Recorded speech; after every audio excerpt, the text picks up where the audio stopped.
रायगडाच्या डोंगरदरीत धनगरवाडी हे खूप जुने गाव. सखारामाचा जन्म याच गावचा. स्वराज्याची राजधानी म्हणून शिवाजी महाराजांनी रायगड निवडला आणि आसपासच्या छोट्या छोट्या खेड्यांचं सोनं झालं. जीवन स्थिर झालं. नाहीतर कोण कुठला विजापूर दिल्लीचा बादशाह कुठल्या सरदाराला पाठवून गावाची राख रांगोळी करेल सांगता येत नव्हते. रायगड किल्ल्यावर टकमक टोक नावाचं एक प्रचंड सुळका आहे. या सुळक्यापासून खाली हजारो फूट खोल दरी आहे. टकमक टोकाच्या बरोबर खाली बाजूच्या 10 कोसावर दाट जंगलात धनगरवाडी हे गाव. स्वराज्याशी फितुरी करणारे हरामखोर टकमकावरून खाली फेकले जायचे तेव्हा हजारो फूट खाली धनगरवाडी जवळ पडायचे. अक्षरशः चिखल व्हायचा त्यांच्या देहाचा. काही दिवस कोल्ह्या कुत्र्यांची मेजबानी झाली, पण जंगली जनावरांचा सुळसुळाट झाला. त्यामुळे जंगलातली जनावरं माणसांच्या रक्ताला चटावली आणि मग जेव्हा टकमकावरून कोणी हरामखोर खाली येईना त्यावेळी भुकेले कासावीस होणारी जनावरे शेजारच्या धनगरवाडीत हल्ले करू लागले. 100-200 घरट्यांचं गाव त्यामुळे भयभीत झाले. म्हणून गावाचा कारभारी असलेला सखाराम हे गाराणे घेऊन रायगडावर सरकारी दप्तरी सांगायला निघाला. सोबत 3 जिवलग जोडीदार घेऊन दिवस उगवायला तो घरातून बाहेर पडायच्या बेतात होता. सखारामच्या 2 बायका होत्या, राधिका आणि अंबिका. दोघींना पण सखारामवर जीव होता. राधिकाला मुलगा नसल्याने पांचाळ पलीकडच्या धनगरवाडीवरच्या नातलगांनी मुलगी अंबिका त्या घरात सखारामची कारभारीण बनून आली.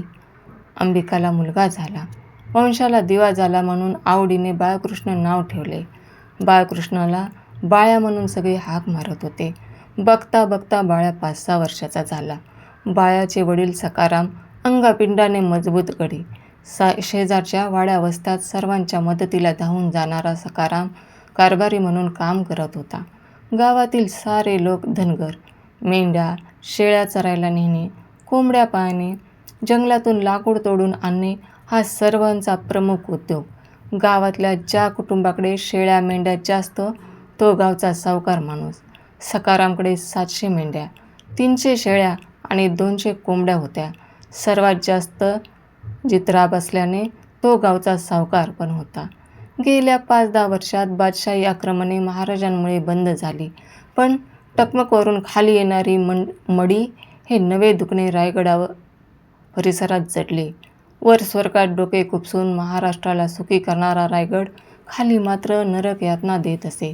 कित्येक वेळा अनेकांनी रायगडावर जाऊन ही बातमी सांगितली होती, पण दखल घ्यायला कोणी नव्हतं. म्हणून सखाराम हे गाराणं घेऊन खुद्द महाराजांना भेटायला निघाला होता. त्याचे कारण पण तसे गंभीर होते. पावसाळा नुसताच संपला होता. सारा रायगड परिसर हिरवागार शालू नेसून नटल्यासारखा झाला होता. जनावरांना वैरण पाणी मोप मिळत होतं. सखारामच्या बाळ्या सकाळी उठून टकमकाच्या खाली शेळ्या घेऊन जायला निघाला होता. सखारामने त्याच्या सोबतीला घरच्या चाकराला पांडूला पाठवून दिले. परवाच्या मध्यरात्री टकमकाच्या बाजूने एका माणसाच्या जीवाच्या आकांताने किचळण्याचा आवाज आला होता. त्या आवाजाने सारा वाडा जागा झाला होता. अजून एक मराठेशाहीचा फितूर गद्दार बहुतेक टकमकावरून खाली आला असणार हा अंदाज सर्वांनी बांधला होता. सकाळी जाऊन सखाराम पाहून आला होता, पण ते मडण कुठं नजरेस पडलं नव्हतं. त्या दिवशी बाळ्या शेळ्या हिंडवायला गेला होता. माघारी येता येता संध्याकाळ होत आली. दाट जंगलात भुकेने व्याकुळ 2 वाघ ते परवाचं मडं तोडून खात होते. ते दुरून पाहून बाळ्याला घेऊन पांडू वाड्याकडे धावत सुटला. तितक्यात एका फांदीला पाय अडकून पांडू खाली पडला. महावळतीच्या बाजूला एका काळाकळ भिन्न मनुष्य हातात मजबूत काठी घेऊन गळ्यात चांदीची पेटी घालून पांडू आणि बाळ्याकडे पाहून हसत उभा असलेला त्यांना दिसला. पांडू आणि बाळ्या धडपडत उठले. शेळ्या मेंढ्या तिथे सोडून जीवाच्या आकांताने धावू लागले. धापा टाकत ते वाड्यात पोचले आणि जोरजोरात सखाराम कारभाऱ्याला हाक मारू लागले. त्यांना आरडाओरडा ऐकून सारे गाव जमा झाले. घडलेली हकीकत त्यांनी सखारामला सांगितली. सखाराम आणि गावकऱ्यांनी आता ही गोष्ट रायगडावर जातीने सांगून याचा बंदोबस्त केला पाहिजे असे मनोमन योजले होते. सर्व गावकऱ्यांच्या मनात भीतीचे काहूर माजले होते. काहीही करून या जनावरांचा बंदोबस्त झालाच पाहिजे असे सर्वांना वाटले. रात्री झोपताना बाळ्या अंबिका आईला घडलेली सर्व कहाणी सांगू लागला आणि सांगता सांगता त्याला एकदम आठवले की आपण जिथे फांदीत पाय अडकून पडलो होतो तिथे एक काळ भिन्न माणूस आपल्याकडे पाहत उभा होता. त्यांनी ही हकीकत सखारामला सांगितली. निर्मनुष्य टकमक दरीच्या खाली आपल्या वाड्यावरच्या मेंढपाळ गड्याव्यतिरिक्त दुसरा मनुष्य कसा येऊ शकतो याचे सर्वांना नवल वाटले. असेल कोणतरी गुराखी जो वाट चुकून तिथे आला असावा असे म्हणत सखारामने विषय टाळला आणि सकाळीच रायगडाच्या वाटेला निघायचे असे ठरवून सोबत कोणाकोणाला न्यायचे हे जाहीर करत सर्वांना तयारीचे आदेश दिले. वाड्यावरचे त्याने लहानपणाचे मैतर मल्हारी, सर्जा आणि नारायण यांना घेऊन जायचे नक्की झाले. तिघेही अंगाने मजबूत आणि एका विचाराचे होते. सखाराम त्यांचा फार जीव होता. उद्याची सारी तयारी झाली आणि ते रात्र भूतकाळात जमा झाली. सकाळच्या पहिल्या प्रहरी कोंबड्याने पहिली बाग दिली. सखारामच्या दोन्ही कारभानी लवकर उठून स्वयंपाकाला लागल्या. पहाटेच्या धुक्यात रायगड खूपच सुंदर दिसत होता. टकमकापासून वरचा सारा भाग धुक्यात झाकून गेला होता. दुरून पाहिले की एखादा पहिलवान पांढरी कानटोपी घालून बसल्या बसल्या गुडघ्यात मान खुपसून डुलकी काढत आहे असा भास होत होता. राधिकेने कोंबड्यांच्या डालगीचे झाकण काढले आणि आत विसावा घेतल्या. कोंबड्यांना बाहेर पडल्या. त्या कोंबड्यांचे आवाज ऐकून गावातील इतर घरातील खुराड्यातील कोंबड्या जोरात ओरडू लागल्या. सखारामने भरडलेल्या नाचणीच्या पोत्यातून काही नाचणी काढून अंगणात टाकली तशी कोंबड्यांचे थवे त्यावर तुटून पडले. लहान लहान कोंबड्या तर सखारामच्या खांद्यावर डोक्यावर बसल्या. सखारामने त्या बाजूला करत अजून काही नाचणी टाकली. समोरच्या शेळ्याच्या कुंपणात शेळ्या मेंढ्यासुद्धा आशेने त्यांच्याकडे बघत होत्या. समोर असलेली गवताची गंजी सोडून त्यांच्याशी चारा पाण्याची सोय त्याने केली. गोठ्यातल्या गायी म्हैशी बैलांचा चारा टाकला. एव्हाना तांबडं फुटायला लागलं होतं. सोबत येणारे मैतर अंगावर घोंगडं, खांद्यावर भाकरीची झोळी आणि फरशी कुऱ्हाड घेऊन सखारामच्या दारात हजर झाले. सखारामने नारळ आटोपली. स्वतःचा आणि साथीदारांच्या कपाळाला भंडारा लावला आणि राधिका अंबिकाला सांगून ते जायला निघाले. नारळाच्या कात्यापासून बनवलेले जाड गोणपाट निमुळते करत पावसापासून वाचवण्यासाठी त्याचे गोछे करून चौघांनी डोक्यावर घेतले होते. एव्हाना बारीक रिमझिम सुरू झाली होती. सोबत असावा म्हणून एक घोडा चौघात घेतला. जेवणाची थैली त्यावर बांधत सखारामने एक बार टकमक टोकाकडे पाहिले. सखारामला आठवले की शेवटच्या वेळी शिवाजीराजे भोसल्यांच्या राज्याभिषेकाला रायगडावर जाऊन खुद्द महाराज पाहिले होते. सरसर भूतकाळ त्याच्या नजरेपुढे येऊ लागला. आजवर त्यांचं नुसतं नावच ऐकून लहानाचा मोठा झालो. तो शिवाजी त्या दिवशी राजा झाला होता. जावळीच्या मोरे आणि पुण्याच्या भोसल्यांच्या दंग्यात रायरी परिसर एकेकाळी हादरून गेला होता. महाबळेश्वरपासून ते महाडपर्यंत पूर्ण दाट जंगलजाईचा पट्टा जावळीवर मोऱ्यांचा ताब्यात होता. काय घडले देव जाणे, पण एके दिवशी भगवे झेंडे घेतलेले हजारो हशम रायगडाला भिडले आणि तेव्हापासून ते आजवर कधीही रायगड परिसरात अवकळा लागली नव्हती. सर्व काही आनंदात होते. महाराजांनी पाण्यासारखा पैसा ओतून या रायरीला किल्ला रायगड केला होता. त्याचवेळी आमच्या वाड्याने जंगलातल्या वाटा, चोरवाटा महाराजांच्या फौजेला दाखवून दिल्या होत्या आणि एक दिवस महाराज राजे झाले होते. मुठीत मावेल तितकं सोनं महाराज सर्व रयतेला वाटत होते. एक नाही तर 2 क्षण त्या महाराष्ट्राच्या महादेवाचे दर्शन झाले होते. टकमकाकडे पाहत सखारामने हे सारे आठवत होता. सर्वजण जायला निघाले. वाड्यापासून टकमकाच्या खालूनच रायगडाच्या चीत दरवाजाकडे जायला वाट होती. वाटेत महाराजांचे मोर्चे मेटे होते, पण या असल्या मुसळधार पावसात तिथे कोण असेल का नाही सांगता आलं नसतं. मल्हारी, सर्जा, नारायण आणि सखाराम हे चौघे वाड्यातून निघाले. वर रिमझिम पाऊस होता, पण गोच्यामुळे डोक्याला न लागता बारीक तुषार तोंडावर पडत होते. जेवण भिजू नये म्हणून त्यावर घोंगडे टाकले होते. मल्हारीने घोड्याचा लगाम पकडला आणि चौघे चिखल तुडवत टकमक दरीकडे चालत निघाले. साधारण 2 प्रहर चालून झाले. सूर्य चांगलाच वर आला. एकदा 2 कोसावर टकमक दरी येईल असा अंदाज लागला. आणि दोघांच्याही अंगावर शहारा आला. एक प्रकारची अनामिक भीती होती मनात. आजवर इतकी माणसे वरून खाली आली. काय झाले असावे त्यांचे? माणूस मेल्यावर नक्की जातो कुठे? इतक्या वरून पडल्यावर किती बेकार जीव जात असेल एकेकाचा. चौघांच्याही डोक्यात अनामिक भीती होतीच.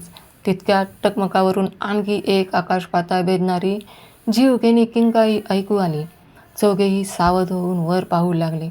टकमकावरून आज आणखी कोणाचा तरी कडेलोट झाला होता. भीतीचे सर्वांग थरारून उठले. आवाज हळूहळू मोठा झाला. अवघ्या काही अंतरावर थप्प असा आवाज झाला. जेव्हा जंगलाच्या दाट जाळीत ते मडप पडलं आहे याचा चौघांनाही अंदाज आला. चौघेही एकमेकांकडे पाहू लागले.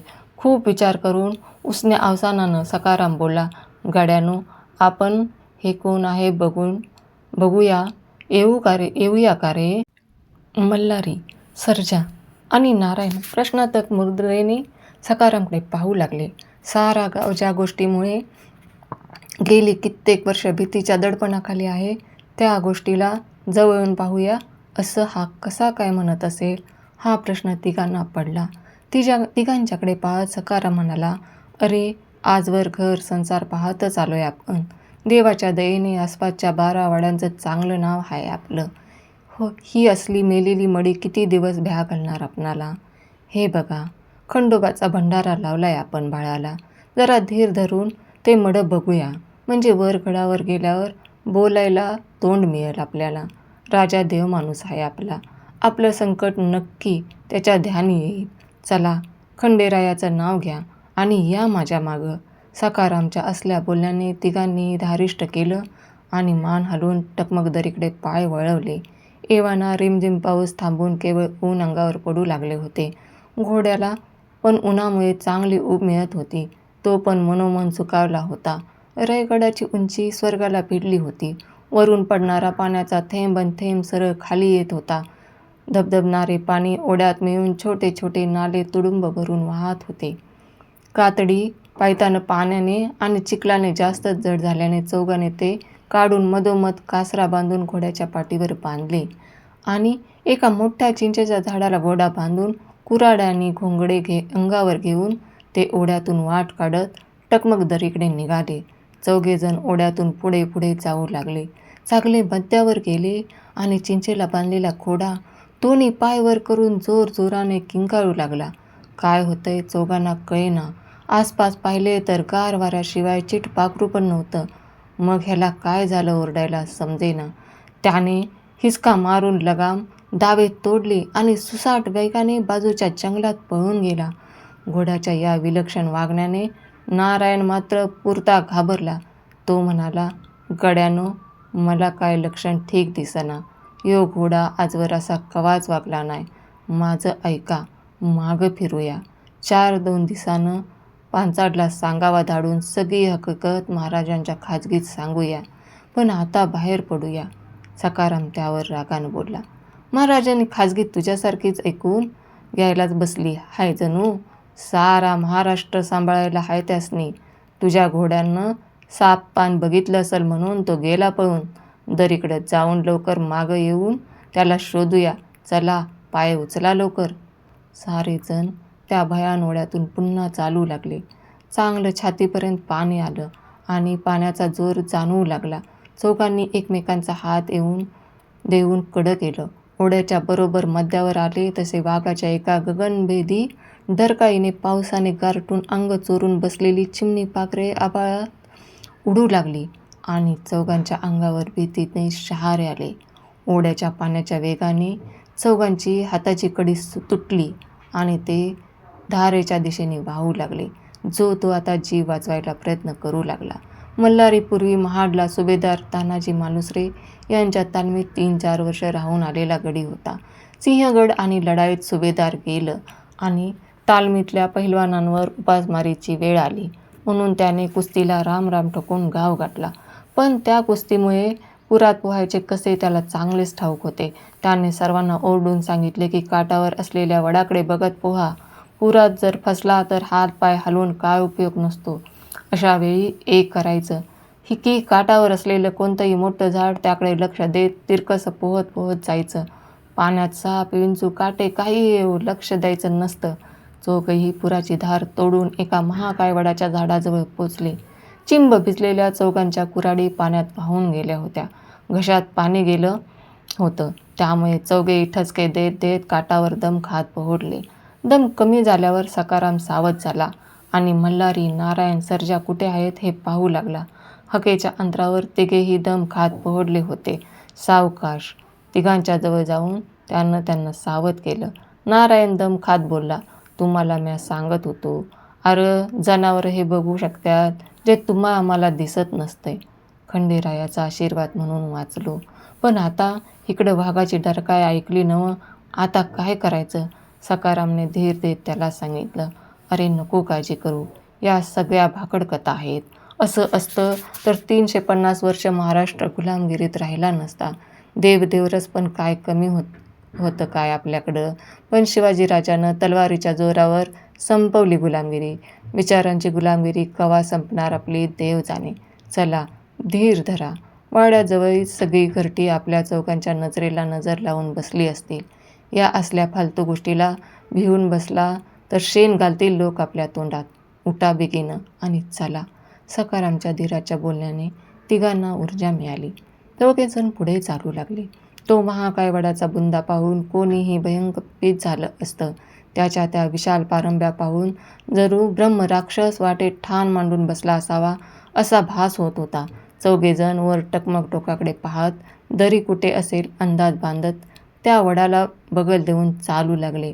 ओढ्याच्या काठापासून जंगली भाग फारसा दूर नव्हता म्हणायला, म्हणून ते पठार होते. पण सारी जंगली झाडे फार. एव्हाना सूर्य माथ्यावर आला होता, पण पावसाळी ढगाने इतकी गर्दी केली होती की संध्याकाळ झाल्याचा भास होत होता.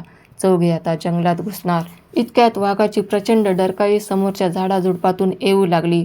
चौघांनी सर्वांगी थरारली. जंगलातील झुडपे हलवत ती श्वापदे बाहेर पडत होती. किती होती काय माहीत, नक्कीच एकापेक्षा जास्त होती. आता मात्र सखारामच्या धीराची गोष्टी ऐकण्यात नारायण, सर्जा, मल्हारी तिघांनाही रस नव्हता आणि त्या गोष्टी सांगायला सखारामकडेही वेळ नव्हता. आल्या पावली ते वडाच्या झाडाकडे धावू लागले. डरकाळीचा आवाज मोठा होत गेला आणि सखारामचा पाय फांदीत अडकून सखाराम पडला. नारायणने ते पाहिले. सर्जा व मल्हारीला थांबवत त्याला उचलायला तो गेला. तितक्यात ते पावसाने भिजलेले वाघाचे प्रचंड धूळ जंगलाबाहेर पडले. त्यापाठोपाठ अजून एक चौघांचे डोळे विस्फारले आणि हातपाय गळून चौघे बसल्या जागी भीतीने गारटून ओरडू लागले. किमान 5 ते 6 धिप्पाड वाघ छलांग मारत मारत चौघांचा वेध घेत येत होते. चौघांनी जगण्याचा धीर सोडला आणि डोळे मिटून खंडोबाचा धावा सुरू केला. वाघ चवताळत आले. बस आता एकच झेप आणि खेळ संपला. तितक्यात सू सू सू एका पाठोपाठ एक बाण वडाच्या झाडामागून कोणीतरी सोडले. वाघाचा वादी आवेग आणि वाऱ्यासारखा वेग क्षणात कमी झाला. ते बाण बरोबर सखाराम आणि त्या तिघांच्या पुढे काही अंतरावर जमिनीत घुसले. त्याने ते बाण सोडले. त्याकडे भयभीत नजरेने वाघ पाहत, मग आश्चर्याने समोर घुसलेल्या बाणांकडे पाहत ते उठले आणि झटक्यात मागे फिरले. आल्या पावली वाऱ्याच्या वेगाने पुन्हा जंगलात पळून गेले. चौघांनी डोळे उघडून ते पळून जाणारे वाघ पाहिले. आपल्या बचावासाठी एवढ्या पावसात आणि या दुर्गम जंगलजाळीत कोण आला आहे याचा कानोसा ते चौघे घेऊ लागले. तो कोणीही असो, त्याच्यासाठी देवदूत होता. आत्ता हातात धनुष्य घेतलेला एक योद्धा वडाच्या झाडापाशी उभा होता. 6-6.5 फूट उंच, अनवाणी, दोन्ही पायात काळा दोरा, अंगात धोतर आणि काळा अंगरखा रक्ताळलेला, गळ्यात चांदीची पेटी, कमरेला शमशीर व पाठीला ढाल. कमरेला पांढरा शेला बांधला होता. डोक्याला मराठी पद्धतीचे मुंडासे व भव्य कपाळावर भंडारा लावला होता. आग ओकणारे लाल भडक डोळे, तरतरीत नाक, कल्लेदार मिशा, 20-25चा तो तरुण धिप्पाड मल्ल भासत होता. चेहऱ्यावर एक प्रकारची गंभीरता होती.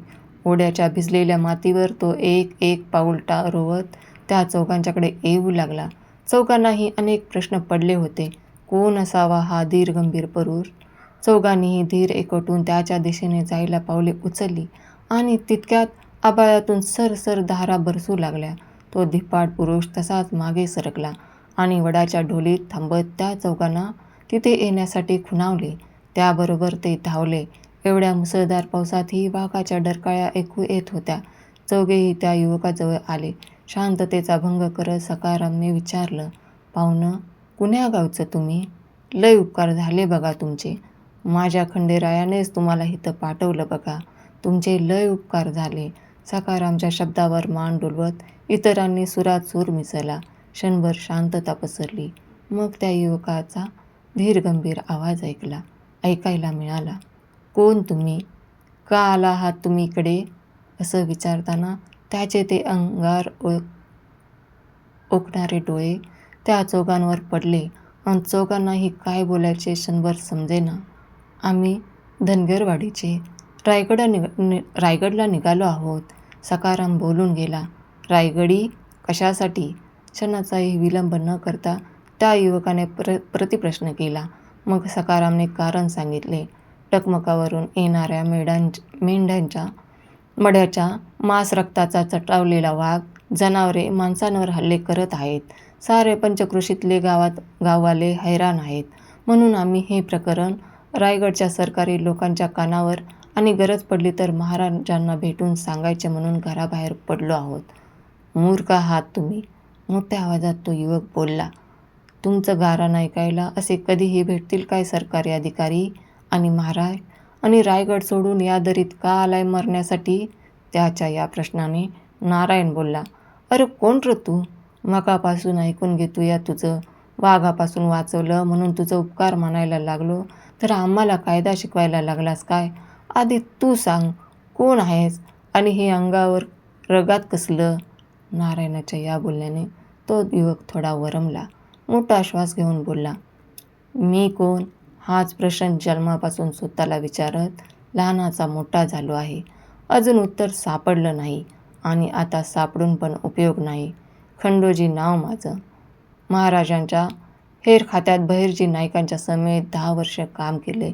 पण आता भटकतोय या दरीत एकटाच. वाट बघतोय कुणाची तरी. खंडोजीच्या या बोलण्याने चौघेही आश्चर्यचकित झाले. चौघांना चूक झाल्याची जाणीव झाली आणि सखाराम खंडोजींनी माफी मागत बोलू लागला. माफ करा सरकार, आम्ही गरीब लोक.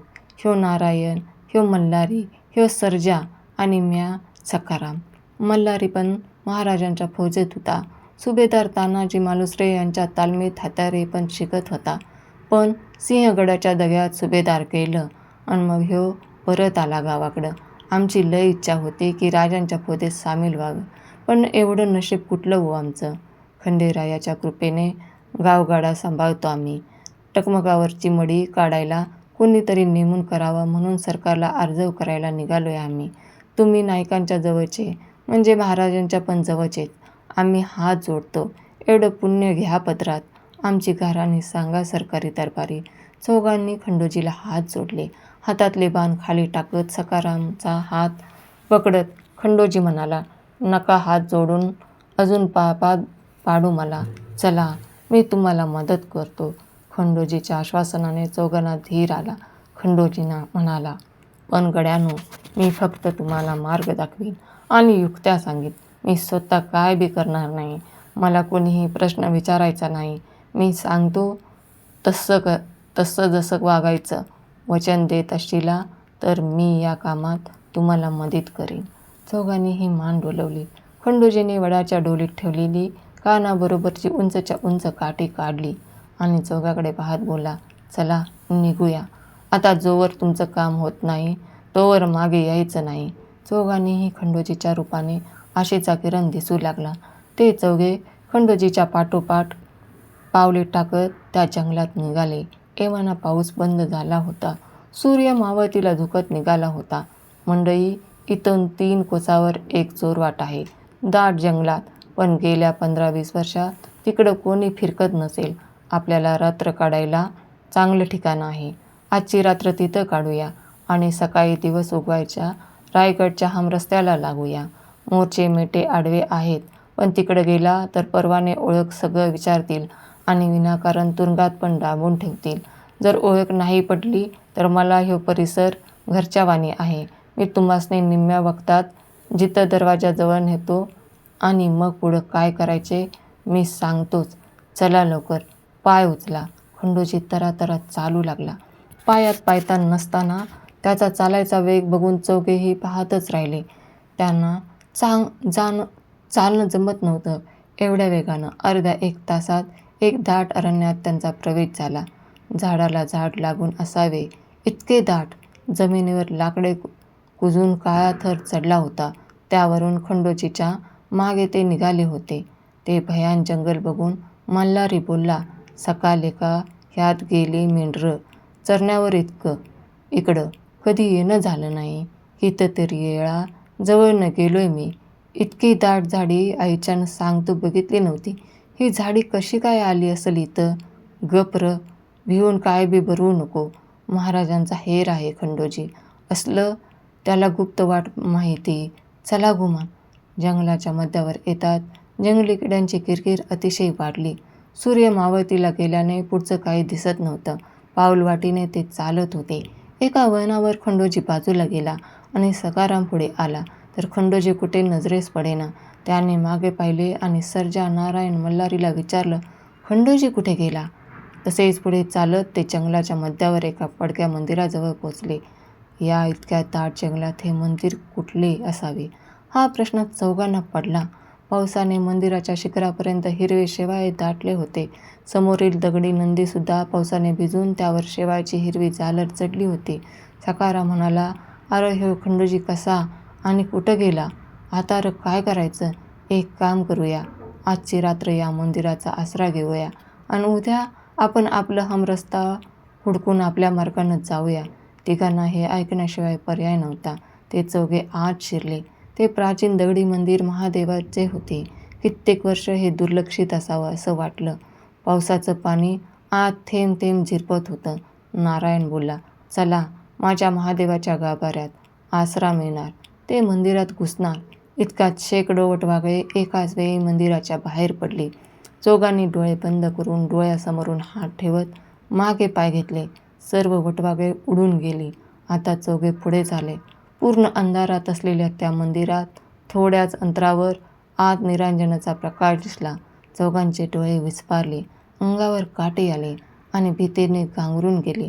अरे, इतक्या पडक्या मंदिरात निरांजन लावायला कोण आले?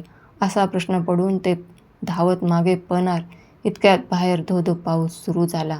आता मंदिराच्या आत प्रवेश करून काय प्रकार आहे हे पाहिल्याशिवाय पर्याय नव्हता. धीर धरून ते आत शिरले. धूप, अत्तराचा सुगंध आणि निरंजनाच्या सोनेरी प्रकाशात महादेवाचे शिवलिंग झळाळत होते.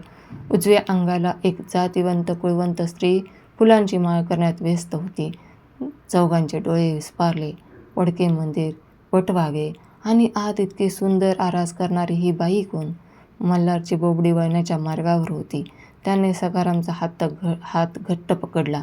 दुसऱ्या क्षणी त्या स्त्रीचे लक्ष दरवाजाकडे गेले आणि तिने खुंटीला अडकून ठेवलेली तलवार उपसून अंधारात लपलेल्या त्या चौघांच्या वर ती रोखली.